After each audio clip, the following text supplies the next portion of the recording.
aquí los demás.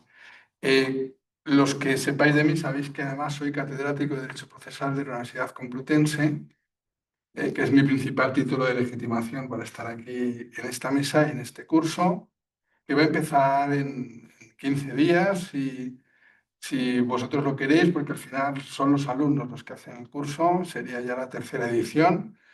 Y este webinar tiene por finalidad primordial, pues, presentar el curso, presentárselo a los potenciales alumnos y, por supuesto, hacerlo de una forma activa y práctica y productiva, que es dedicarnos a lo que es el título del mismo, porque la verdad es que este año, antes de presentar a los demás miembros de la mesa, este año ha sido un año especial desde el punto de vista procesal, gracias a... Que mucho eco y se escucha muy mal. Sí, que se oye mal. Es que el micrófono está arriba. Bueno, parece ser que tenemos problemas de audio. ¿O es que yo hablo bajo? No, Tengo que gritar más. es que, claro, no hay nadie en la sala y a lo mejor hace algo. Claro, claro. Estamos a la gente que viene. Bueno, disculpadnos porque la mayoría de los asistentes estáis en modo no presencial y vamos a ver si conseguimos solucionar esta pequeña incidencia. Dice que escucha perfectamente. Vamos a aplicar esta cualidad tan española de la improvisación y vamos a intentar resolverlo lo antes posible. Mientras tanto, elevaré un poco el tono de voz. No sé desde cuándo no me oís, pero os decía que este curso es una forma de dar visibilidad. Esta sesión, este webinar, es una forma de dar visibilidad al curso de alta especialización en litigación civil y mercantil de la Escuela de Práctica Jurídica que codirijo con Emilio Gude, que es socio de CK Magán, que no puede estar porque tiene una gripe, ha caído en una gripe y entonces pues estamos aquí los demás. Vamos a dedicar la sesión, el leitmotiv, el motivo que nos une a todos los que estéis ahí, que sois más de 100 personas, es la Ley Orgánica 1/2025, perdón, esta ley orgánica que ha tenido esta incidencia, este impacto tan estructural en cuestiones organizativas y procesales y especialmente en materia de la justicia civil, porque en el proceso civil se implantan como requisito de procedibilidad los llamados, los que yo llamo, pero yo debo ser un poco friki, y por eso los llamo así, medios adecuados, medios alternativos de solución de conflictos, pero el legislador quiere que les llamemos medios adecuados para la solución de conflictos, como si la jurisdicción fuera inadecuada. Bueno, ahí lo dejo. Pero en fin, no se trata aquí de hacer crítica de la ley, que la crítica va a salir, por supuesto, pero no una crítica global o hacer enmiendas a la totalidad, porque la ley está ya en el BOE, la ley se aplica, se tiene que aplicar, y por tanto lo que tenemos que hacer aquí, y esa es la idea que tenemos en principio, sin perjuicio de que podamos hacer observaciones de índole general, pero sí queremos ver un poco cuál es la incidencia práctica de la ley. Para ello contamos con el apoyo de dos de los profesores del curso que generosamente nos acompañan, además de estar Patricia Martínez, que también es abogada de CK Magán y que es la coordinadora de este curso. A mi izquierda está Agustín Santorrequena, que es magistrado juez con destino en los juzgados de primera instancia de Aranjuez. Perdón, estoy un poco espeso, disculpadme todos. De Móstoles, veo que estaban atentos a esta pequeña trampa que yo mismo me he puesto. Magistrado juez de primera instancia de Móstoles, y que bueno, ha colaborado con nosotros en otros webinars y que es profesor del curso. Y Carlos Gutiérrez, que es abogado también y socio de litigación de Martínez Echevarría. Espero no haberme equivocado. No. Ay, no me he equivocado. Pésima. Ya sabéis que errar es humano y perdonar divino. O sea que espero que me hayáis No había nada que perdonar. disculpado a todos. Por tanto, vamos a comenzar. Yo no hablo más porque mi función es la de moderar, por tanto debo ser moderado.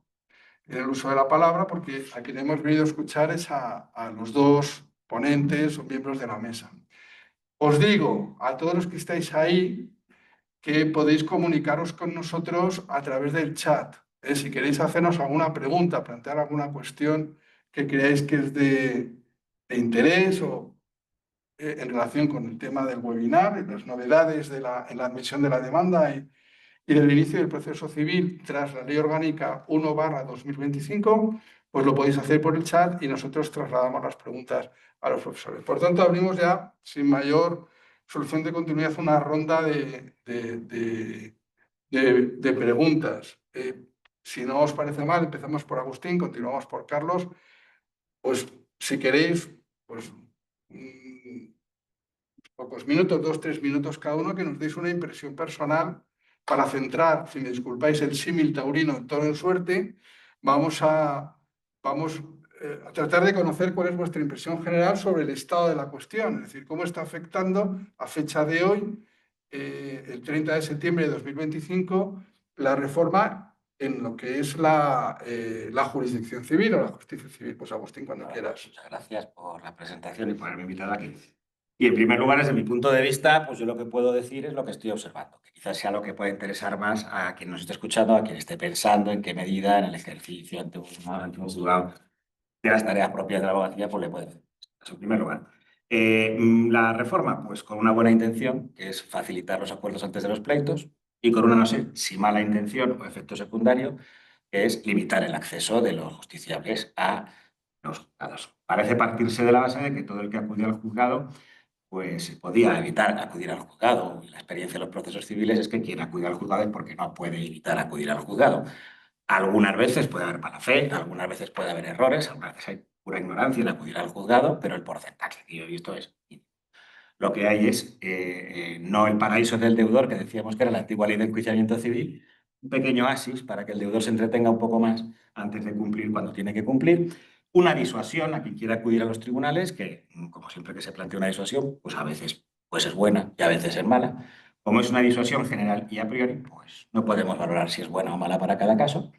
Se está generalizando entre algunos profesionales y entre algunos jueces la sensación de que antes de demandar hay que pedir permiso. Tampoco es eso, pero claro, si llevas un tiempo que no te hacen caso, que no se te va de casa un inquilino, que te está debiendo un dinero y estás devengando unos intereses, que has decidido que ha llegado el momento de enfrentarte, pues más te vale que lo decidas antes, porque has perdido 30, 60 días en preparar ese pleito.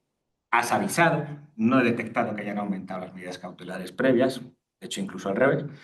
Hemos detectado que se han acabado los monitorios prácticamente, esos monitorios masivos que había, sobre todo de pleitos, vamos a llamar bagatela, por no llamarlos de otra forma, que también empieza con B ya, básicamente son pleitos bagatela. Siempre teníamos la duda si merecía la pena acudir a un monitorio, a un juicio verbal muchas veces. Cuando el juicio verbal es escrito ya no hace falta nada, no conoces el domicilio del deudor o sabes que el domicilio del deudor se averigua en un juicio verbal y no en un monitorio. Pues han dejado de poner monitorios. Claro, han dejado de poner monitorios, pero porque es que el primer trimestre pusieron el triple de monitorios de lo que había que poner. No sabemos qué están tramando, digamos, o en las mentes pensantes de los despachos que producen gran cantidad de demandas de estas.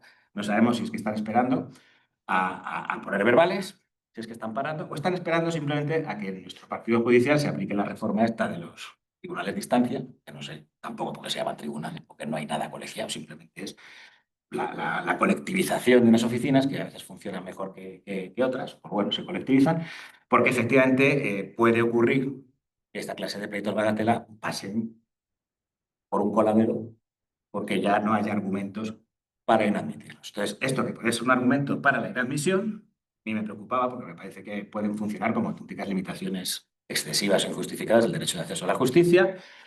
Parece que ha de lugar un compás de espera en la expectativa de ver si efectivamente pues, se puede entrar de otra manera en la administración de justicia. De hecho, los que ya iban a entrar van a entrar. Y los que van a entrar no sabemos si están planteándose una estrategia u otra, simplemente están esperando a ver qué ocurre. Porque, bueno, pues si se llegan a implantar los tribunales de instancia y esto ha cumplido la función de limitar la entrada de asuntos, quizá para facilitar esa reestructuración o esa destrucción de la justicia que hay hasta que se monte otra, probablemente de lo que se trata es de ganar un tiempo que se ha ganado. Pero insisto, o sea, esto lo que hace es reconducir la litigiosidad, no evitarla. Esa es mi primera impresión. Y por supuesto, el gran problema es que no se puede obligar a nadie a negociar si no quiere negociar o si no quiere llegar a un arreglo. Y nuestra experiencia desde 1881, nosotros no estábamos activos entonces, pero la experiencia desde entonces es que estas facilidades al que no tiene interés en que se resuelva un conflicto. No digo que sea el que no tiene la razón, digo que es el que no tiene interés en que se resuelva el conflicto, de momento le hemos dado una prórroga. Y, en fin, pues tenemos ya otras opiniones que podemos seguir. La experiencia, el principal impacto de esto es menos litigiosidad bagatela, una demora en la litigiosidad que podríamos llamar tradicional, en mi opinión, un cierto premio al que no quiere cumplir y una reestructuración de la forma de entrar a reclamar, que puede ser bueno si se evitan pleitos reiterativos, y un monitoreo no tiene por qué convertirse en verbal, si puede ser verbal en el primer momento, pero a la expectativa de ver si esto acaba bien o acaba mal. Pues muchas gracias, Agustín. La verdad es que con todo lo que has dicho, yo soy procesalista y profesor universitario, y como decía una persona que conocí hace tiempo, los profesores tenéis catedrocitos, porque cualquier cosa práctica que os cuentan, estáis pensando en escribir qué tema tan interesante para escribir un artículo, una monografía o dedicarle tiempo para pensar, ¿no? Temas muy interesantes. Ya solo con el monitoreo daría para un seminario, aparte. Carlos, tu turno, porque insisto, es que me entran ganas de hablar, pero quiero moderarme. Pues no, habrá ocasión seguro. Encantado de oírlo. Bueno, yo me sumo al agradecimiento a la institución y, por supuesto, encantado de acompañaros una vez más. La primera aproximación que hago a la Ley Orgánica 1 en 2025 la quiero hacer, si se me permite, con mesura, porque en realidad creo que toda la expectativa que teníamos respecto de ella pues ha quedado bastante lejos de lo que es la realidad. No voy a hacerme eco de las mordaces y feroces críticas que se leen cada vez con mayor frecuencia y con mayor recurrencia en cualesquiera de los medios de difusión de naturaleza con trasfondo jurídico, ¿no? Donde ya los calificativos empiezan a ser casi insultantes, ¿no? No quiero entrar en eso. Me gustaría más pensar el porqué de esta ley y por qué creo yo que en estos 3 meses que tiene de vigencia, 4 meses cortos que tiene de vigencia, no está funcionando. Porque a lo mejor si esa crítica la hacemos de una manera pues un poco menos exacerbada, pues podemos encontrar alguna bondad. Y yo creo que en el fondo debe tenerla, porque no creo que nadie legisle desde la mala fe o desde el mal ánimo. Entonces, yo quiero partir de por qué se plantean los medios alternativos o los medios adecuados. Yo soy más partidario de alternativos también que adecuados, siguiendo al catedro, que medios adecuados de solución de controversias.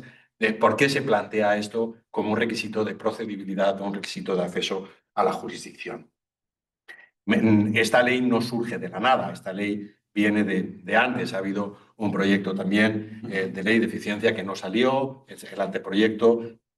Ha habido 2 legislaturas, creo, si no 2, casi 3, para intentar implantar un requisito de procedibilidad donde se invitase a las partes a intentar ser soberanas de su propia disputa e intentar encontrar por sí mismas una solución, en este caso sí, adecuada a sus propias necesidades.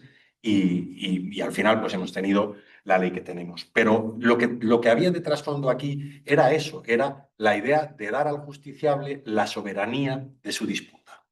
Extraerla de las manos del litigador, extraerla de las manos del abogado y decirle al justiciable: oiga, mire, usted tiene un problema y tiene que ser lo suficientemente adulto desde un punto de vista social para usted saber componer su interés y encontrar aquello que más le satisface a usted.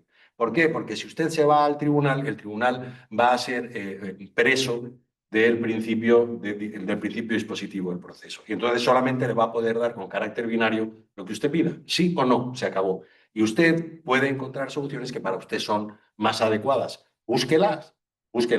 Y entonces, esto es lo que se trata de promover con la ley. En la exposición de motivos se dice: tenemos que pasar, siguiendo los principios clásicos, por el foro el templo de la concordia antes del templo de la justicia. Bueno, vale, de acuerdo. Lo compro. Estoy absolutamente de acuerdo. Si es que yo creo que al final, si hay voluntad negocial, si hay buena fe, al final esto es viable. Pero ¿qué es lo que pasa? Que se nos ha impuesto de una manera, creo, primero, apresurada, 2, sin que haya una conciencia y una educación previa suficientemente madura para que esto pueda funcionar. Y tercero, olvidándonos de dos principios que para mí son esenciales. Y se ha hecho referencia a ellos. Uno, la voluntariedad, y el otro, el carácter absolutamente personalísimo en la disposición del derecho. ¿Y esto por qué lo digo? Primero, la voluntariedad. Si usted me obliga a mí necesariamente a abrir un proceso negocial, si yo no tengo nada que negociar, ¿para qué me obliga? Y si no he querido ir hasta ahora, por mucho que usted me obligue, yo no voy a ir. Lo que va a conseguir es dilatar los tiempos. Lo que va a conseguir es entorpecer el proceso. Lo que va a conseguir es colapsar. Va a hacer una suerte de dique en la Administración de Justicia que lo único que va a ir haciendo es acumulando casos y luego ya veremos. Yo no me sé los números reales. Yo creo recordar que la norma entraba el 1 de marzo, ¿no? El 1 de abril, el 3 de abril, el 2 de abril decían que se habían presentado algo así como 75.000 demandas en Madrid, otras tantas mil en Barcelona. Sobre todo el año aproximadamente. Sí, sí, que era, pues los números eran, pero espeluznantes. ¿Cómo se digiere esto? O sea, vale, pues esto para mí, primera crítica, voluntariedad. Oiga, si es voluntario, es voluntario. Se puede incentivar, se puede educar, se puede buscar fórmulas y argumentos que te incentiven ahí, pero no te pueden obligar. Eso es lo primero. La segunda, el carácter absolutamente personal. Yo estoy viendo como abogado ejerciente que el mayor problema que plantean ahora mismo los más es ¿qué es lo que tengo que hacer para plantear la demanda? O sea, no cómo cumplo ese requisito de procedibilidad que tiene un fin, desde mi punto de vista, bastante loable, que es intentar solucionar la disputa sin llegar al tribunal, sino cómo cumplo ese requisito. Y ese requisito, quien tiene la idea de cumplimiento es el letrado. Y entonces dice, oiga, ¿qué requisitos tengo que cumplir para que la oferta vinculante pase el trámite? El letrado de la Administración de Justicia. Y el abogado. Bueno. O sea, luego me voy al otro. Si quieres, luego hablamos sobre el otro, que sin ánimo de crítica, sin ánimo... Pero claro, primero el abogado dice, oye, ¿qué tengo que hacer? Ese tick of the box, ¿qué requisitos formales, objetivos establecidos en la ley tengo que cumplir para que pase ese filtro? Pero no le dice a su cliente, oye, mira, estos son los distintos métodos que establece la ley, te puedes valer de cualesquiera de ellos, ¿qué te interesa, qué interesa realmente a tu conflicto? Yo eso no lo estoy viendo, no lo estoy viendo. Y lo que estoy viendo es que se está centrando básicamente, ahora veo un tercero, ¿no? Pero básicamente han sido en dos. Hemos vuelto a la conciliación ante los letrados de la Administración de Justicia, con lo cual, donde queríamos establecer un procedimiento ágil y tratar de descolapsar los juzgados, los vamos a colapsar por otro lado. Y estamos yendo a la oferta vinculante confidencial, que todavía no hemos entendido que la oferta vinculante confidencial tampoco tiene que ser un sacrificio de un derecho. Y entonces, claro, luego volveremos sobre esto. Y entonces, ¿dónde? Y luego empiezo a ver la mediación. Pero con un desconocimiento de cada una de las diferencias que hay en cada institución que hace que no pueda ser La negociación directa. eficiente. La negociación Y la directa negociación. es como la más de, bueno, como la voy a hacer igualmente, Claro, te la veo. ahora pongo el parrafito diciendo que es negociación directa de la ley, pero que ya lo hacías antes. Sí, pero tú fíjate, y cuando iba a la personalidad, el carácter absolutamente personal del derecho y de cómo te lo encomienda la norma, es que esa negociación directa entre las partes al final tiene que quedar documentada. Terminas haciéndola a través de un letrado. Y recuerda que la ley te dice que el letrado tiene que actuar con mandato expreso de su cliente. Entonces, oiga, pero ponga, o sea, si donde ha fracasado el sistema, desde mi punto de vista, es que no hemos puesto la responsabilidad en el sujeto que tiene que asumirla. Esa es mi primera reflexión. Y luego, pues, donde hemos visto que era un requisito de acceso, en la contraparte, en el demandado, lo que estás viendo es una objeción. Estás viendo motivo opositor para dilatar el proceso. La contraparte y en el tribunal están viendo una ocasión de emitir. Esa parte, querido Agustín, esa parte te la dejo a ti. Yo no quiero ser que lo crítico digo porque bastante veces con la carta de fuerzas contrarias a la presentación de la demanda, no solo una que teníamos en el tribunal antes. Es el contrario, el tribunal, el letrado de la Administración de Justicia. Has conseguido tres fenómenos naturales contrarios a la admisión de tu demanda. Ya porque te apostillaba porque... Sí, no, tenías bastante... No, por eso yo, bastante no quiero entrar en las carencias de medios humanos, en las carencias de medios materiales, y luego, pero luego es que es verdad, o sea, si tú estás colapsando de otro lado, dices, oye, esta ley, para que todo sea ágil, Entonces me invento un nuevo trámite, o sea, lo elevo todo a confidencia y luego pues, revelamos todo en un nuevo trámite que se llama, ¿sabes?, en un incidente para la valoración de las costas en la moderación o exoneración. Y entonces me vuelvo a lanzar. O sea, es verdad, o sea, hemos sido muy eficaces. Lo quería poner El trapo tan bajo, para ser un poco también abogado del diablo. O sea, donde tú ves una limitación de acceso, yo veo una oportunidad de inadmisión. Es que es así. Y lo sabéis perfectamente, lo sabéis los que vais allí. ¿Para qué le pones a una estructura que está sobrecargada, que además tiene prejuicios contrarios a la admisión muchas veces de demandas masivas, o de demandas muy complicadas, o de demandas con muchos demandados? ¿Para qué le pones otras 2 causas de inadmisión? Pero es que luego además, no solamente has hecho más ineficaz el primer pleito, sino que has montado otro pleitecito al final, donde va a haber más sangre que en el pleito principal. Por ejemplo, la litigiosidad masiva que pueda haber contra bancos o contra entidades de crédito, lo cual es la pelea por las costas. El pleito de verdad es el de las costas, es el abogado y el banco. Y entre medias el consumidor que ha hecho. Yo creo que Entonces, esas son pequeñas cosas que... Entonces, yo no quiero que parezca que estoy, digamos, defendiendo la función jurisdiccional con un rigor no tradicional. Pero lo que yo que no te cortes es decir, es que nos han puesto en bandeja un enemigo más. Por supuesto, pero y esto es, o sea, lo he querido decir con unas palabras a lo mejor más Por eso me la posibilidades, pero tienes toda yo no conozco o no he visto todavía mucha cultura de fomentar la negociación. Pero sí conozco una cierta cultura y que me perdonen, si lo digo así de claro, de la inadmisión. Correcto. Sí. Ya está, ya lo digo. Sí, de hecho, no sé si habéis hecho alguna conciliación vosotros ante algún juzgado después de entrar en vigor la ley, pero yo he tenido alguna y hemos llegado allí y no se ha producido una conciliación. Han llegado y nos han dicho con aveniencia o sin aveniencia. Y no ha habido, no han fomentado un diálogo entre las partes, que el conciliador se supone que además, como diferencia con el mediador, puede hacer propuestas, o sea, puede tener una intervención mayor y le está haciendo al juzgado porque como abogado muchas veces dices, ¿cómo sé que cumplo? Pues oye, el procedimiento que lo hace el juzgado. Ese no me pueden decir luego que no me admiten la demanda, pues yo me voy a este. Y luego no, la verdad es que no me cumple. estoy sintiendo un poco como aquellos viejos entrenadores de fútbol de primera división que decían a sus jugadores, en lugar de darles una táctica, le decían, muchachos, salgan ustedes al campo y jueguen, porque realmente Carlos y Agustín y Patricia han conseguido callarme, que es algo que tiene bastante mérito. Estoy abriéndome hueco yo aquí en la mesa porque soy el moderador, pero es verdad que lo que estoy diciendo son cosas que son de mucho sentido, ¿no? Ahora voy a hablar un poquito nada más. Voy a abrirme ya que he sacado los codos, Pero yo tengo la sensación de que esta ley nos está vendiendo algo así como que el sol sale por el oriente. Porque es realmente yo en el derecho privado, vosotros sois los dos privatistas, en el derecho privado la posibilidad de negociar y de pactar está desde el derecho romano. O sea, entonces, claro, nos vende como algo novedoso. Pero claro, esto si no nos llega desde la órbita americana, de los Musk, lo hacen en América, lo hacen en Estados Unidos, entonces ya de repente descubrimos algo que teníamos ya. Luego nos trata de ofrecer de imponer un cambio cultural a palos.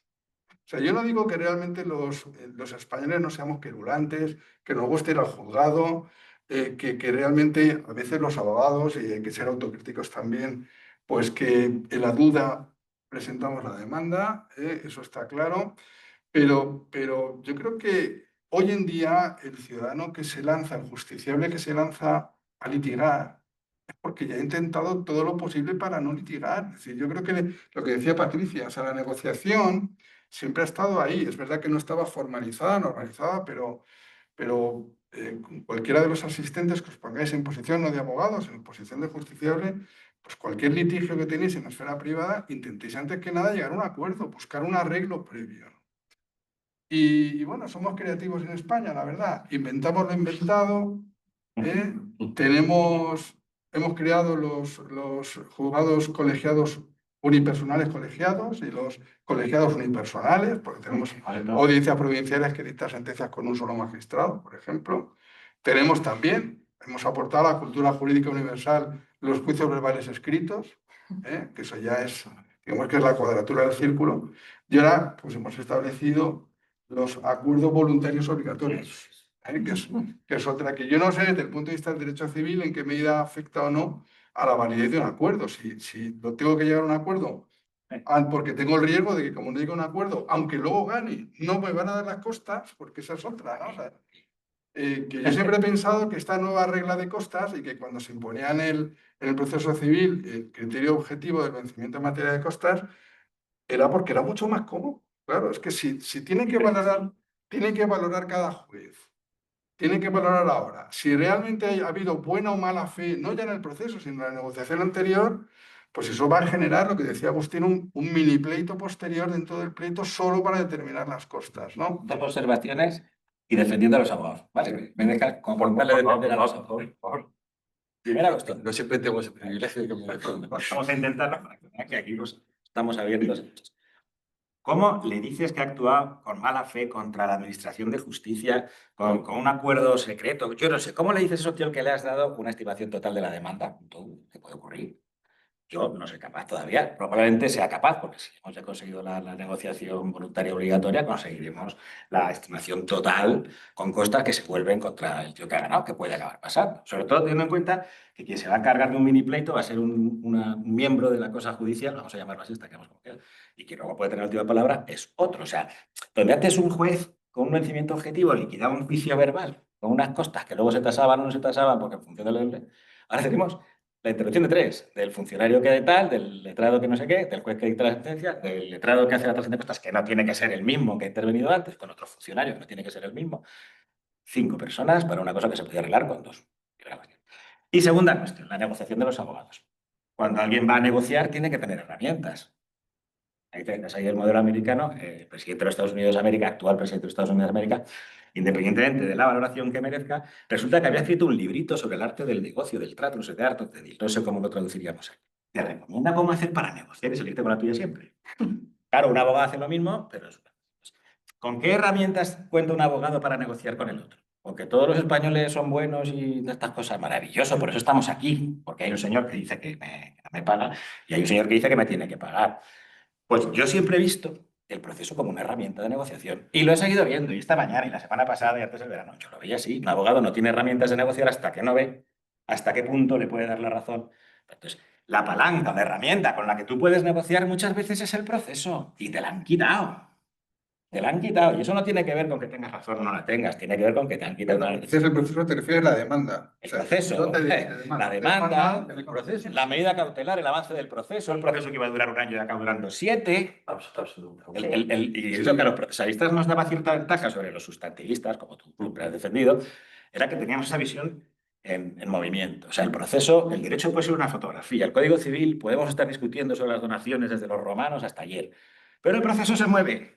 Y si tú no eres capaz de percibir cómo influye ese proceso en tu vida, Sí, pues no. Entonces, yo he tenido algún abogado que después de 4 años de proceso me ha venido diciendo que le dio un amago de infarto y ha decidido que ya no va a ser tan amargado por tonterías. Y entonces se ha hecho negociador en lugar de ser litigador y de estar ahí tal. Entonces, por ejemplo, cuando ves ese tipo de cosas, te das cuenta de que el proceso es una herramienta y a veces muchas es la veces única el que herramienta. no quiere llegar al acuerdo es el cliente. Y cuando ve el procedimiento y ve que lo que tú le has contado, de que realmente no va a tener una solución en un año y que luego hay recurso y que pueden ser más tiempo y que ha venido no sé quién y ha dicho no sé cuánto y tal, es el primero que entonces lo que no quería antes de presentar la demanda, después sí la quiere. Entonces eso es verdad que ha desaparecido.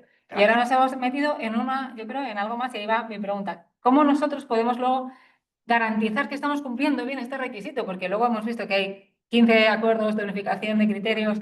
Ahí es donde un poco quería entrar también, que es, yo creo también lo que los alumnos van a querer sacar de este curso, ¿no? De cómo, si yo tengo esta situación ahora y con esta ley, ¿cómo puedo acceder yo a la justicia? ¿Cómo lo acredito delante del juzgado y cómo puedo garantizar al cliente que he hecho bien la fase prejudicial? Y que lo que yo les he aconsejado, Ese es vuestro problema. ahí, Eso es vuestro es un problema, pero la solución la vais a poner vosotros como... Ya te digo, la solución de momento es que hagáis vuestras negociaciones y porque al final es un problema de prueba, como todo. Es un problema de prueba. Y es un proceso aquí y ahora, concreto. Lo que ha valido hoy puede no valer mañana, con el mismo juez, con otro. Pero al final estamos en la misma situación siempre de que tenéis que ver que para el juzgado eso es una causa de gran admisión. Claro. El juzgado no está para educar a los españoles a ser buenos, no está para educar a los abogados a ser negociadores, no está para nada más que para poner punto final a una controversia jurídica que tiene, en civil sobre todo, metadatos o metaimplicaciones nada jurídicas en las que podemos discutir si el juez tiene que entrar o no. Pero el abogado tiene que darse cuenta de que si quiere que su pleito funcione, tiene que cumplir. Con lo cual tiene que satisfacer a su cliente, tiene que satisfacer al juzgado, tiene que satisfacer a un montón de gente, no siempre fácilmente compatible. Para bien o para mal, la ley os ha quitado una herramienta que teníais, que era el propio proceso. No sé si lo han hecho a posta, dudo, pero Yo, como he dicho antes, mi naturaleza bonista, prefiero pensar que no. Bonista no de bono, sino de voluntad. No quiero pensar que sí, que se ha hecho con finalidad torticera, pero desde luego, y digo, te haces eco de las críticas y de, mira, ahora ya que hemos impedido el acceso, ahora nos cargamos la estructura. Bueno, pues son los dos pasos adecuados para que esto no funcione, ¿no? Entonces, si al final lo querías convertir en un servicio público, que yo, y con todas mis reservas, me cuesta mucho digerir que un poder del Estado sea un servicio público, por definición de servicio público, si lo que quieres es convertirlo, lo vas a conseguir. Es que el paso último de la creación del servicio público es la privatización. O sea, y espero que ese no sea el paso último de la justicia, ¿no? Y espero que ese no sea. Dicho esto, yo hay dos cosas que quería decir y luego me lanzo al tema de cómo podemos educar o cómo podemos intentar cumplir esos requisitos. Uno, hablábamos del tema de las costas o el nuevo régimen de costas tras la entrada en vigor de la Ley Orgánica 1.25. Para mí lo sorprendente de todo esto es que se rija por un criterio que es un concepto jurídico indeterminado que no saben ni siquiera cómo va a llenar. O sea, porque es que ya no es el criterio objetivo del vencimiento o ya no es la similitud entre el contenido de la resolución y la pretensión ejercitada. Es simplemente que no hayas hecho un uso abusivo del servicio público de justicia. ¿Y esto cómo lo defines? Bueno, ya vendrá la jurisprudencia. Pues esto, si me perdonáis que haga el chiste, pero es que me recuerda el chiste aquel que iba narrando los mandamientos de la Santa Madre Iglesia, ¿no? Y cuando llegaba al de no cometerás actos impuros, todo el mundo gritaba y decía, no, eso no, eso. Dice, bueno, esto dice la ley, luego vendrá la jurisprudencia, ¿no? Pues me da un poco, que es un poco que no sabes a qué juegas, o sea, y una ley, para mí, de la naturaleza de esta, que lo que hace precisamente es regular cómo se ejerce el derecho ante los tribunales que tienen que decidir, lo que no puede fomentar es la inseguridad jurídica. Esta es la primera. La segunda cuestión que estábamos hablando era que nos hemos cargado el proceso como herramienta de negociación. Yo, como procesalista que creo que soy, o por lo menos a eso me he dedicado los últimos 60 años de mi vida, creo que el proceso, por supuesto, es una herramienta de negociación, pero también lo es una mediación, como también lo es una oferta vinculante confidencial, pero cada herramienta tiene su finalidad. Un médico no separa tejidos con una sierra, o un médico no cura un dolor de cabeza pues con un anticancerígeno, ¿no? O sea, cada cosa tiene su... y lo que hay es que conocer las herramientas que te da el sistema para poder aplicarlas. Y con esto puedo entrar en la pregunta que hacías. ¿Cómo se puede cumplir todos esos requisitos? Yo creo que lo primero que tenemos, yo aquí tengo una carencia, pero yo me he dedicado siempre mucho más al mundo de la empresa y al interés comercial que al interés particular o de la persona física, que está mucho más imbuido de lo que es la vehemencia, los sentimientos que afloran en el proceso y que hace más difícil su gestión, por lo menos en mi experiencia. Pero en cualquier caso, me da igual que sea empresa, que sea persona física, yo creo que al final lo que tenemos como abogados es que buscar cuál es su verdadero interés. O sea, ¿qué persigues con el procedimiento? Yo tengo clarísimo que la demanda, el procedimiento civil, es el ejercicio de mi derecho. Cuando mi derecho ha sido vulnerado, yo lo ejercito. Pero yo no sé si la satisfacción de mi derecho es la sentencia que estoy pidiendo. Es que eso es lo que no sé. Y eso es lo que yo creo que como letrado es lo primero que tengo que hacer cuando me siento con mi cliente. Y esto no es una cosa que me lo imponga la Ley Orgánica 1.25, es algo que ya venía del Estatuto General de la Abogacía que regula nuestra profesión y que en la propia exposición de motivos de la ley, pues se trata de poner en valor esa función negocial de la abogacía desde los orígenes de los tiempos. Bueno, pues oye, habrá abogados que sean más negociadores y otros que lo sean menos, pero es algo que tiene que estar presente. Y una vez que esto lo tienes claro, lo que tienes es que aplicar ese interés a los distintos medios alternativos de solución de controversias que te ofrece la ley, que parece que son números clausus, pero es que tampoco lo es. Y lo que tienes que tener claro es que no hay uno que valga para todo, ni uno que prime, ni uno que sea preceptivo. Porque yo, una vez más, hay un desconocimiento brutal de la ley. Y yo estoy viendo letrados, compañeros con muchos años de ejercicio que no tienen práctica procesal. Y dice, oye, si vamos a meter la demanda, ¿qué es lo que tengo que hacer? Para este caso, ¿qué es lo que tengo que hacer? ¿La oferta vinculante o la mediación? O sea, Perdona, vamos, déjame primero que te explique para qué sirve cada uno y luego lo vemos, ¿no? Entonces, yo creo que esa labor didáctica también la tenemos que hacer para con el cliente y con el cliente definir. Luego, cumplir los requisitos, oye, mira, son requisitos en teoría que deberían ser objetivos. No son tan objetivos cuando tenemos pues, 15 criterios distintos de unificación de criterios, que luego habrá la supraunificación y ya veremos. La realidad de los hechos es que no veo, yo que he tenido la curiosidad de verme los 15 que hay y los últimos, los de ayer de Madrid, los jueces de primera instancia de los hipotecarios de Madrid, en realidad no hay tanta divergencia. A lo mejor los que se dictaron nada más salir la ley eran más aventurados. Es verdad que se establecían más como cortapisas de acceso y ahora lo que, pues yo, los últimos autos que estoy viendo de audiencias provinciales, pues abogan mucho más por el principio pro actione, abogan muchísimo más por la posibilidad de subsanar no el requisito no cumplido, sino la justificación del requisito en sí. Entonces, bueno, esto, el tiempo yo creo que nos irá dando el margen, nos irá dando la técnica para hacerlo bien, o cada vez mejor, y que al final no sea una cortapisa. Pero es cierto que mientras siga siendo un arma, perdonadme la expresión, utilizable por quien tiene que administrar ese proceso, va a ser una cortapisa sí o sí. Pues muchas gracias, Carlos. La verdad es que son tantísimos los temas desde mi mentalidad de interés que están surgiendo, que me da pena porque ya son las 7:10 y llevamos más de media hora hablando y parece que a mí me parece que llevamos 10 minutos nomás. Yo no quiero entrar, insisto, mucho en la crítica porque hay cosas que han salido al principio. Antes hablaba Agustín del monitorio y realmente es sorprendente pensar por qué el monitorio sí y el cambiario no. O sea, hay cosas que uno no parece que tenía un dado el legislador y dijo si sale, o una moneda, si sale cara o si sale cruz, sí o no. No se sabe muy bien las razones por las cuales hay ciertas cosas. Cuando yo pienso que al final el efecto ha sido en el caso del monitorio cargárselo.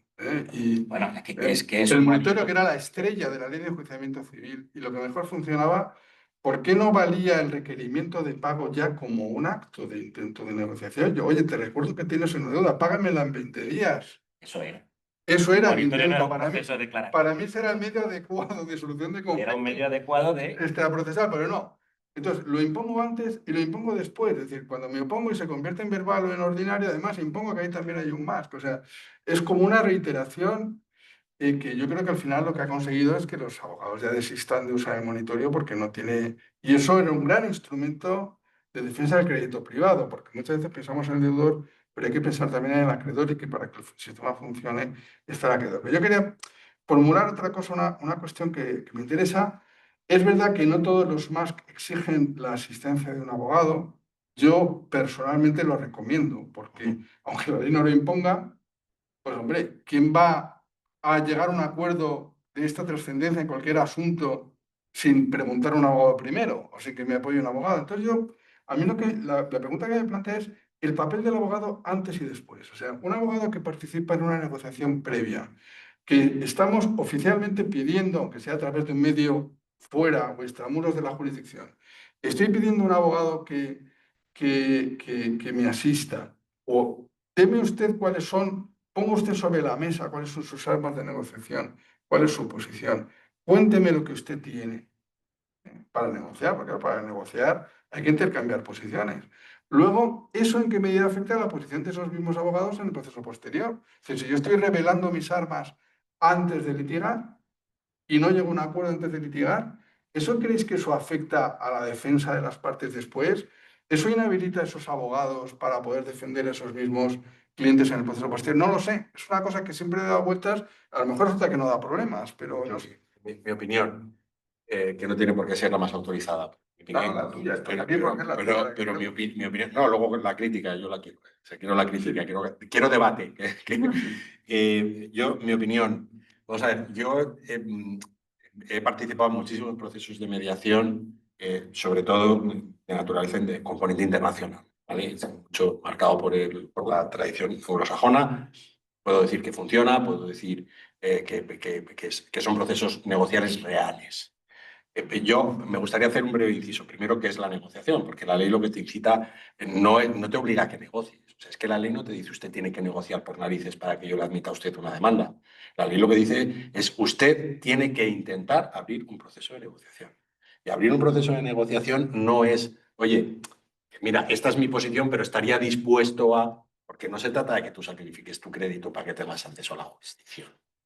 Es que quiero que quede claro, porque la ley lo que te dice, y aquí hay un auto que es que a mí me encanta, que es de la Audiencia Provincial de Alicante, el de 18 de julio de este año, que dice que lo que se exige es que el oferente es el ofrecimiento al deudor de la posibilidad de cumplir su obligación sin necesidad de acudir al proceso judicial. Nada más. No que sacrifiques tu crédito. El requerimiento del monitorio. El requerimiento. Lo que nos hemos caído. Lo que nos hemos caído. Al meter el requisito de negociación previa para poder. Entonces, pero yendo a la pregunta que decías, cuando entras en procedimientos negociales, y lo he querido centrar en mediación porque ahí sí que es verdad que ahí sí que se pone encima de la mesa no solo la posición, sino que se empieza a poner de manifiesto el interés de las partes y empiezan a salir posibilidades de acuerdo, que es lo que justifica en esencia la naturaleza absolutamente confidencial de todo lo que se trata dentro de la mediación, tanto en el artículo 9 de la Ley Orgánica como en el artículo 9 de la Ley de Mediación. ¿Por qué tiene que ser confidencial? Porque ahí se hacen concesiones, aunque luego al final no se llega a un acuerdo, puede empezar a haber concesiones en las posiciones procesales de las partes que se puedan llegar a interpretar torticeramente como actos propios de concesión de derecho. Entonces, esto luego te limita cuando vas a ejercer la acción frente al tribunal en el caso de no haber llegado a un acuerdo. Yo honestamente creo que no, no y no. O sea, dos cosas. Uno, tienes la confidencialidad, que creo que hoy queda perfectamente definida, y desde el punto y manera en que se eleva la condición de prueba ilícita y que ni siquiera puede ser admitida en el proceso 183 de la Ley de Enjuiciamiento Civil, creo que se salva. Y aquí ya no hay que hacer teorías extrañas, como se hacía antes de la aprobación de la ley, que se acudía a la ley de violación de secretos empresariales, se acudía a tal, y yo creo que no va por ahí los tiros. Los tiros es la ilicitud absoluta de la prueba y, por tanto, la imposibilidad de autorizarla. Segundo, cuando tú estás en un proceso, y esto lo digo desde la práctica, cuando tú estás en un proceso negocial real, donde hay buena voluntad negocial, porque eso es, si no, no puede haber ese proceso, y se empieza a intentar buscar una solución y no se consigue esa solución, esto no merma tu capacidad de poder defender la posición procesal, pero sí te permite conocer cuál es el verdadero interés de la parte contraria y te permite conocer tiempos, te permite redefinir estrategia, te permite redefinir cuál es incluso tu posición procesal. Y no te olvides que es que dentro de ese proceso negocial puedes incluso llegar a acuerdos parciales. Puedes aquilatar muchísimo más tu pretensión y hacer que el procedimiento último sea más expedito, sea más rápido, sea más... Es que tiene bondades. Joder, pero claro, según quien te encuentres enfrente, si quien tienes enfrente no está actuando de buena fe, pues al final tienes... Las dos cosas faltan. Educación, experiencia. Y claro, la buena fe la puedes tener o no tener. Lógicamente, la buena fe no es una cualidad beatífica de quien quiere evitar un pleito sangriento. Es un interés, es el reflejo de un interés. Yo quiero resolver esto de la mejor manera. Y a lo mejor ahora tengo que hacer concesiones, o a lo mejor no, pero a lo mejor solamente el haber evitado un proceso. Claro, tú estás en un ámbito que no es el de la litigiosidad de bagatela, que es para quien parece que está pensada la ley. Tú estás en un ámbito en que hay empresas transnacionales, derecho internacional, competencia, ejecución. Todo es tan complicado que casi siempre interesa cualquier acuerdo que deje una mínima satisfacción, por lo menos para saber si se llega a ese acuerdo, cómo se cumple. Porque no debemos olvidar tampoco que la finalidad de un proceso es obtener una ejecución, pues, el cumplimiento de lo que sea, porque todo lo que se ha hecho no vale para nada si al final pues, no puedes ejecutar la sentencia. Entonces, esa cultura que aquí nos falta está muy bien para todo eso. Pero, y para plantear ese contraste un poco brutal, si se quiere, con lo que tú acabas de reflejar, la solución es puramente cuantitativa. ¿Por qué se ha metido el monitoreo aquí? Una, dos. Porque si ignora la naturaleza del monitorio, no es un proceso declarativo, sino es una forma de intentar crear un título de ejecución. Y dos, porque hay muchos. Es que no hay otra razón. Y si hay muchos, no podemos con ellos fuera. ¿Y los desahucios? Porque esa es la otra que dices, oye, tengo a alguien que está en mi casa que no me paga, que evidentemente ya le he dicho que no me paga. Ahora tengo que intentar iniciar un procedimiento de... Con toda la crueldad, con toda la crudeza que esto me motiva a mí, como además se supone que yo daría una clase de arrendamiento como he dado otros años. Si un arrendador que tiene una falta de pago le dices que necesita otros 30 días alguien medianamente, digamos, práctico y materialista, solo tiene dos opciones. Una, entender que tiene que asumir otro mes más de impago de rentas, eso es así. O anticipar la presentación de la demanda, porque si tú le puedes dejar 2 meses al tío a ver si te paga o no te paga, y ya tienes que gastar un mes en esto, yo le tengo que poner la demanda, si me ha dejado de pagar el 5 de septiembre, el 6 de septiembre, porque llevo ya un mes de impago de rentas para poder ir a la justicia. Entonces, ahí yo creo que se ve perfectamente, Bueno, puramente cuantitativo. Porque luego tardan 6 meses o más en admitir a trámite. Eso, pero tú ya es de verdad. Tú ya es de verdad. Oye, te pones la demanda, luego intentas la negociación o el más que corresponda y luego ya- Quieras. Sí, sí, sí. Pero en particular le hace mucho daño, porque muchas veces ya no es la renta, es también los gastos de, o sea, estás pagando, estás manteniendo a la Es que gente. este es un ejemplo perfecto donde podríamos hablar de análisis económico del proceso, de teoría de juegos, podemos hablar de un montón de cosas por las cuales esta necesidad de que un simple desahucio por falta de pago, que antes tenía un proceso de recuperación de la posesión inmediata, y después no sabemos muy bien, ahora ya todo es posible, un desahucio por falta de pago se puede convertir en una guerra a tres bandas y durante muchos años. Ahora de lo que te están diciendo y hemos cargado los monitorios porque eran muchos, pero aquí yo creo que han cometido un error de cálculo importante. O sea, si esto lo hace un algoritmo, para preparar un poco la estrategia procesal, el algoritmo te va a decir que tienes que poner la demanda al día siguiente del primer impago. Y además te va a decir que si no lo haces, tu cliente te va a exigir responsabilidad. Y además te va a decir que como dejes pasar un mes sin haber iniciado la guerra, por así decirlo, con ultimátum, con algo que pues nosotros vamos a entender que es un ultimátum, porque tú puedes ofrecer una negociación, pero como no tenemos cultura de negociación, nosotros lo que pensamos es que tú lo que quieres es cubrir el expediente. Como dinamitan la demanda. Bueno, Porque no has cumplido, porque la has presentado mucho antes. no, Ya ya, pero contando. de ahí no puedo entrar. Yo lo único que te puedo decir es que estamos sumando un mes más, Claro. que tú verás cómo lo asumes. Claro. Claro, por eso yo creo que también estar en lo que te hace es que tengas una estrategia procesal desde mucho antes. Claro, estás Porque tú preparando la antes- guerra. Claro, pero con los pies de plomo. Que antes tú decías, oye, te mando un burofax y te reclamo, y oye, ya está. Pero no pensabas, a ver, ¿qué método te utilizo? Que no, porque como yo no te diga uno, el que me digas tú es el que va a primar, y a lo mejor ahora no me interesa, o me es muy caro. Oye, que es Y que he entonces cobrado no lo puedo tarde, que es que asumir. mira, no me han pagado que he cobrado tarde, que te voy a pagar, si no te importa, te pago el día 15. Espérate, que este mes no te puedo cambiar, perdóname, espérate al mes siguiente que te pago los 2 meses. Sí, No se acabó. claro. Y enfrente tienes un enemigo al que hay que disparar antes de que dispare. Aquí lo que incentivas es lo que Lo pasa es que- hacen metafóricamente. O sea, ahí lo que haces es que me dé más acuerdo, lo que tienes más enfrentación.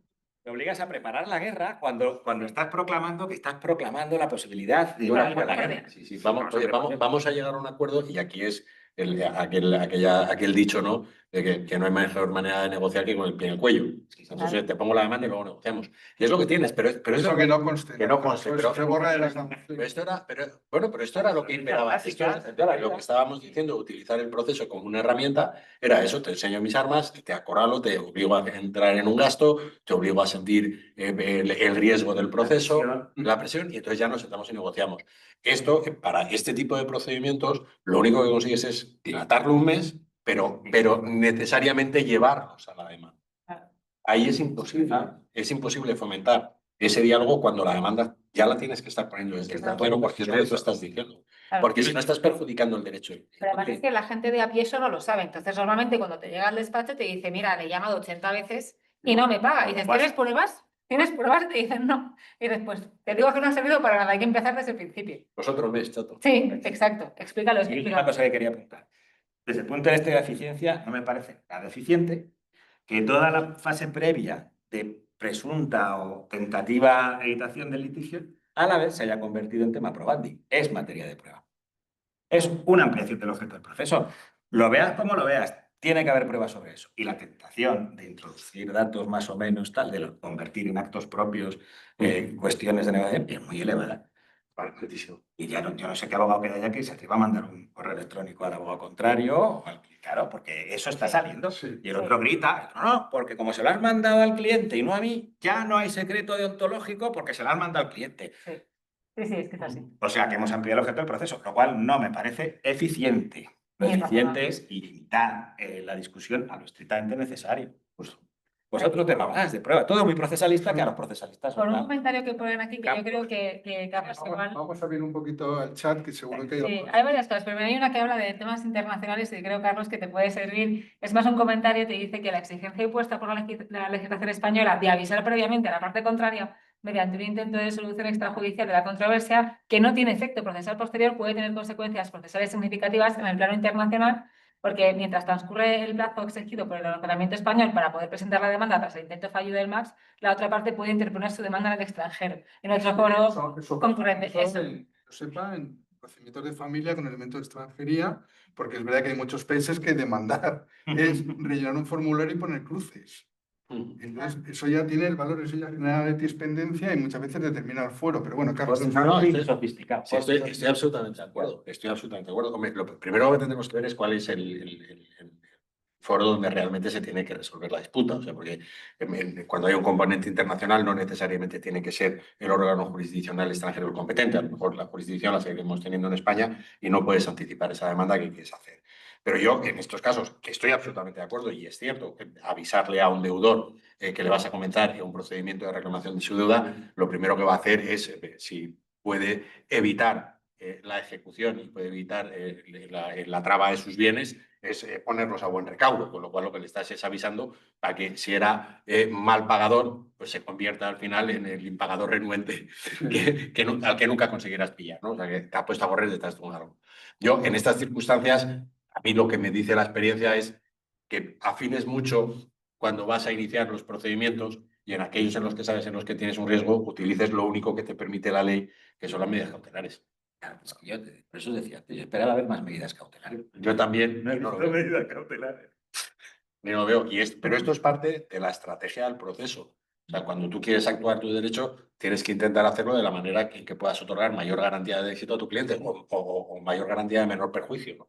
Porque no siempre es ganar. Las medidas cautelares también, previas a la demanda, tienes que justificar esa urgencia. Entonces, el decir que advertir sería una urgencia porque es también complicado. Es decir, sí, pero ¿cuántas veces te las has... O sea, empiezas a mirar una tras otra todos los autos de concesión de medidas cautelares inaudita parte, previas al proceso, previas al proceso, previas a la interposición de la demanda, y me juego contigo lo que quieras, que en una inmensísima mayoría el primer fundamento que se utiliza es que si yo aviso a mi deudor, se va a colocar en situación de insolvencia. Es que, a ver, ¿Por qué ese riesgo? Abres un melón complicado. Estoy mirando el periculum in mora. Sí, claro. Claro. Para hacer la analogía con lo que dice este señor que nos está diciendo esto.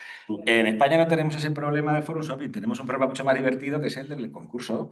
Y el concurso de personas físicas, todo no le llamas a negociar, se pide un crédito de 300 euros, lo impaga, ya tiene 2 acreedores y aplica el concurso. Y muchas gracias por haber pensado. Aquí mismo.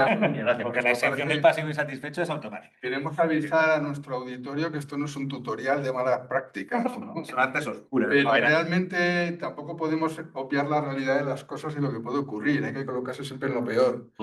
¿Hay más preguntas por ahí, Patricia? Precisamente hablando del concurso, decían, ¿no está causando esta nueva medida una forma de sobreaviso al deudor para que, aprovechando el concurso sin masa maravilloso, pueda librarse de toda la deuda y dejar al acreedor con una deuda incurable? Claro que sí.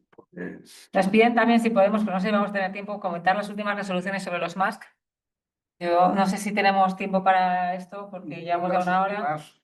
¿Pero de quién? Claro, porque... Claro, sí se refiere a la unificación de criterios. Criterios de unificación. Bueno, la verdad es que Nada. son... Ahí también podemos... A mí personalmente me podemos- llama mucho la atención porque lo que ha provocado la ley en este punto, aparte de cierta inseguridad jurídica, es devaluar las fuentes del derecho procesal, porque hasta ahora la fuente del derecho era la ley parlamentaria, quiero decir, y ahora hemos convertido a los jueces, a los tratados de administración de justicia, a las audiencias provinciales, en órganos legislativos. Es verdad que es soft law, que es verdad que los propios jueces no están vinculados, en mi opinión, y perdonad que no debería, como moderador, pero yo creo que ese es un efecto general. Pero claro, hay tantas cosas en los acuerdos. Yo qué sé, la reconvención. Bueno, pero espérate, voy a decir una cosa respecto a esto, porque es que esto ya lo que revela las prevenciones o que puede haber desde el punto de vista de la litigiosidad masiva, que es a lo que vamos, porque si no, no. O sea, una obsesión por la unificación de criterios, que luego los vas viendo, que van a afinar. Si los criterios ya están unificados, otra vez, es un problema de prueba. Que le han mandado una carta a un señor que no está en su casa. ¿Por qué no está en su casa? Es un pleito sobre cuestiones previas para poder entrar en un pleito. Claro, si el señor le ha mandado una carta, te contesta y te dice que no tiene nada que hablar contigo, fin del problema. Pero lógicamente, si esto no es el paraíso del deudor, pero puede ser un oasis para el deudor, Las maniobras evasivas para recibir una comunicación no es que puedan dilatar o no dilatar, es que abren un pleito sobre una cuestión previa al pleito, sobre una cuestión previa al pleito de las costas. Al final es lo que estamos haciendo. Estamos preparando un pleito sobre otro pleito. Entonces, se tiene que blindar quien está proponiendo una negociación para que eso le valga para algo y no solamente sirva para avisar al insolvente, al internacional, a lo que sea. Entonces, claro, lo que estamos haciendo es, para mi opinión, bastante innecesario. O sea, lo que estamos haciendo es decir, por medio de una supuesta unificación de criterios, interpretando una ley que ya suficientemente nos vale, lo que estamos diciendo es, si no la ha cogido, no se ha cumplido. Hombre, ya lo sabíamos, dime, ¿oír ruidos dentro de la casa y no cogerlo, eso es o no es haberlo intentado? Claro, como sobre eso no puedes entrar porque es un problema de prueba de la notificación o de la comunicación concreta, ¿para qué me hace 15 unificaciones de criterios? Si en el fondo vamos a acabar en lo mismo, en que pruebes si el que estaba dentro era él, era un inquilino, si te quiere coger, si no te quiere coger, si el domicilio social es el que es o no, porque todos los días tenemos empresas con domicilio social. Al final eso puede afectar o bien a la admisión o una vez que estás ya dentro del proceso, sustanciando realmente la cuestión fáctica sobre la que estás solicitando la aplicación del derecho, es irrelevante. No es Porque irrelevante. solamente lo vas a llevar en aplicación práctica a la imposición de las costas. No, porque hay Que es una lo que cosa vas a muy volver a curiosa. aplicar. Hay una cosa muy curiosa que es si se puede admitir la demanda por falta del requerimiento del registro, Sí. ¿cuándo? Unificación de criterios. En el juicio verbal, en la audiencia, eso es una bomba de relojería, pero para como las excepciones dilatorias de antes, tú las sacas cuando te interesa reventar el proceso. Al final, Al final.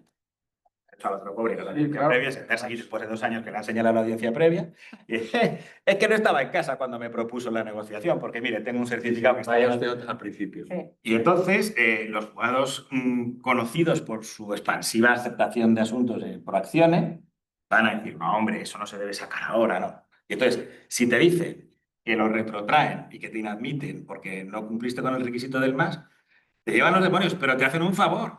Como te dejan tramitar la primera instancia y te lo diga la audiencia en la segunda instancia, excepciones dilatorias de la vieja escuela. Sí, sí, claro. Cuidado con esto, es una bomba de relojería. Sí, Y sí. el O sea, que problema de 30 años esperando, usted pudo y no hizo. Claro. me da igual, porque te lo puedo sacar en La verdad es que es la- súper que la interesante operación. todo. Estamos ya 1 hora. Es verdad que hemos empezado un par de minutos castigado aquí tarde al público y a todo el mundo. y hay que descontar también todo lo que he hablado yo. Eso también hay que descontarlo, pero que realmente hemos pasado 1 hora. Yo no sé si queda alguna cuestión más por ahí pendiente, Solo Patricia. quedan comentarios. Sí. Bueno, pues queréis ya, os damos el derecho constitucional a decir la última palabra. Si queréis decir algo, podéis, como queréis, Carlos, si queréis decir algo para concluir o para resumir. Bueno, esto es un curso de práctica, o sea, lo que estamos presentando es el curso de práctica avanzada en litigación civil y mercantil. El derecho a última palabra es más en el orden jurisdiccional penal lo sé. y el mejor consejo es que no se use, ¿no? Pero dicho esto, pues, ¿cuántas veces hemos visto lo de yo lo único que quiero es pedir perdón, ¿no? Sí. Pues, bueno, yo aquí no quiero pedir perdón por nada porque creo que no creo haber hecho nada mal a nadie criticando la ley. Quiero seguir pensando que hay margen para que realmente los medios adecuados o alternativos de solución de controversias tengan encaje en la sociedad, que nos queda mucho, que tenemos que aprender, que creo que es una cuestión de educación que todavía no está colmada y que honestamente mi mayor crítica a la ley es tratar de imponer a base de 2 tazas o 2 huevos duros algo para lo que creo que la sociedad todavía no estaba preparada. Esa es mi crítica. Pero honestamente, y a todos los compañeros que van a hacer el curso, pues les animo a que no caigan en el desánimo y consideren que todo esto es absolutamente estéril. La melancolía no entra en juego. Porque creo que no lo es. Sí. Muchas gracias, Carlos. Agustín, Patricia, tú misma, si queréis decir algo para Bueno, yo me adhiero básicamente a lo que ha dicho Carlos, pero además añado una cosa más. Parafraseando el chiste aquel, ¿no? De que la última palabra de una discusión no es la última palabra de una discusión, sino la primera de la siguiente. Sí. Muchas veces, ¿no? Y el problema es que, añadido a lo que has dicho, se ha cogido el proceso como una especie de escuela o de campo de experimentación y ahí ha sido demasiado. O sea, no podemos esperar a que hayan pasado 5 años discutiendo si se admite, si no se admite, si has hecho bien esto, si has hecho mal otro, ya has aprendido a negociar, no has aprendido, porque mientras tanto son 5 años durante los cuales los pleitos no están saliendo. Había que haber hecho algo más inicial, más de educación, probar una serie de experiencias, una serie de discusiones, y hubiera ido quien tiene que ir por su propio pie a la negociación ya técnica, estructurada, moderna, anglosajona, como lo queramos llamar, y no de esta manera que lo que está ocasionando son más disfunciones, Desde el punto de vista del juzgado más trabajo, pero desde el punto de vista del justiciable más inadmisiones. Esto no es lo que debería ser. No, esperemos como sí. Pues gracias, señora Agustín. Patricia, ¿tú quieres decir algo? Yo, pues, por acabar, lo último que sí que yo que creo que esta ley lo que nos brinda es una oportunidad a todos como abogados para dar una vuelta también a nuestra creatividad a la hora de preparar estrategias procesales, porque al final se nos viene algo que no sabemos cómo se va a aplicar, que vamos a crear nosotros o vamos con nuestra actividad, vamos a ver cómo se va a aplicar esta ley. Creo que es importante también para eso el curso, ¿no? Que al final para eso lo hacemos, para que la gente salga mucho más preparada de lo que salen solo de la universidad, que puedan saber cosas prácticas y que puedan llevarlas a cabo y que vamos, básicamente que espero verles a todos en el curso. Pues muchas Así gracias. que Bueno, muchísimas gracias a todos por haber... pues yo solo un par de palabras para concluir también, sobre todo y esencialmente agradecer que hayáis aguantado esta hora ahí al otro lado de la pantalla, que estaríamos encantados de hablar otra hora más, seguro, pero no queremos abusar de vuestro tiempo. Simplemente yo dos reflexiones. Una, ya teníamos hasta ahora los MASC obligatorios en la jurisdicción social, que bueno, han funcionado de la forma que han funcionado, pues que habéis ejercido en social, pues lo podréis decir mejor que nosotros. Ahora se impone en civil. No hay que olvidar que ya la conciliación fue obligatoria hasta el año 1984, civil, cuando se aprobó la llamada novela 3484, referida a la vieja ley de enjuiciamiento civil, y precisamente se eliminó la obligatoriedad por su inutilidad práctica, pues, se convirtió en un mero trámite. La pregunta que te hacía antes el abogado, ese abogado de ¿y qué tengo que hacer? Claro, es que en el fondo la pregunta que muchos abogados se hacen es ¿y qué tengo que hacer, con perdón, para evitar este nuevo trámite y llegar cuanto antes a la demanda? Es decir, ¿qué debo hacer para sortear este nuevo obstáculo que me han puesto en el camino, ¿no?